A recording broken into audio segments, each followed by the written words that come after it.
Hi everybody. For those of you who are considering buying the Xiaomi 15 Ultra, I took a few videos 4K 60 in the zoo, so you can kind of check out the quality. Very few of them from a glass, most of them without, so you can actually check the quality in great detail.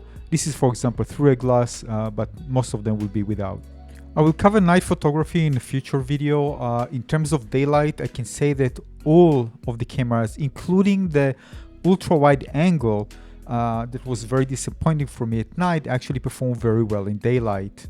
So this means that it doesn't matter which camera you're going to shoot with, you're going to get in daylight very good images, very sharp, again, even with the ultra wide. Now, most of the shots, videos captured with the 4.3 times zoom, the new camera. Just know that some of them I just even go a bit further into the crop and digital zoom as well. I was very surprised that the quality still remained very good, although of course if you go even further to the, let's say, 20 or 30 times zoom, of course you're going to see a difference and the image quality will suffer. What I didn't like, based on my experience, there's no object tracking unless you shoot at 4K 30 max. So basically I just wanted to double tap, which is an option to just track the subject. Although you can track subject when taking photos, but when it comes to taking videos, only at 4K 30, which is unfortunate, to be honest. There were quite a few situations where I actually needed to, tap on the subject in order to maintain focus. So maybe I missed something, I don't know, I checked. So yeah, if you know something, let me know in the comment section below.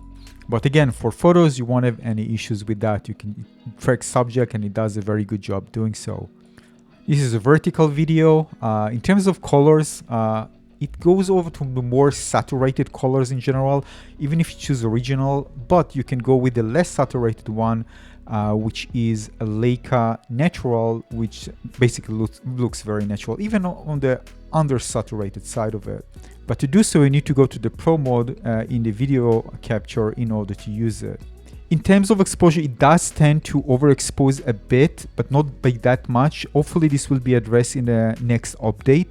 But if you want to solve it currently, you can just go and put something like minus 0.3 or 0.5 EV in the exposure compensation in order to solve this. And just in case, if you want, you can edit the video later on the phone and can play a bit with the parameters, but it just helps a bit, not by much, just a bit, until they fix it and they will solve the overexposure issues. It's not big, but they should solve it.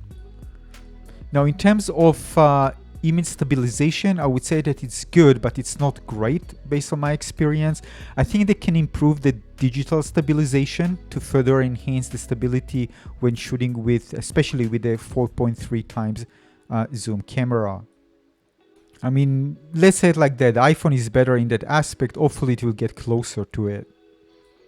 In terms of bokeh, I think it's beautiful, especially with the 1-inch. With the 4.3, again, the closer, of course, you get to the subject, the more prominent it will be. But objects that are relatively far away from you, you're going to find that it's really not such a beautiful bokeh. It's not like super round or anything. It's a bit on the square side, I think. So again, I don't expect like quality of interchangeable lens with fast aperture and like a Nikon or Canon lens. This won't give you that, but overall good, but not great. The good thing about natural bokeh is that if the object moves, for example, and there are lots of fine details like air and stuff, this is why it's actually good to have it compared to having a virtual one. As with virtual ones, it's going to be hard. I mean, I tried it in photos, for example, on the Xiaomi 15 Ultra. So it overrides some of the hair, the fur of the animal. So I didn't like that much. Yeah, and the good news is that, again, you have natural bokeh because of the big sensor. You're going to see it, a relatively fast aperture. So especially if you get closer to subject, but don't expect something, very blurry when you capture a subject a few meters away. It won't be the case. When it comes to sharpness, over sharpening, don't worry about that. Natural sharpness, nothing that I found that, over sharpening or anything, just beautiful, natural. So really beautiful details overall. So overall, I think that they should do some updates to solve certain issues with the cameras, but when it comes to daylight, shooting in daylight, it's absolutely spectacular all around with all cameras.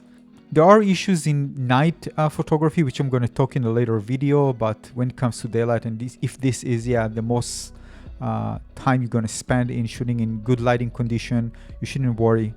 The image quality just spectacular in videos, and the new 4.3 times zoom lens, I mean the 100mm one, absolutely smashes it.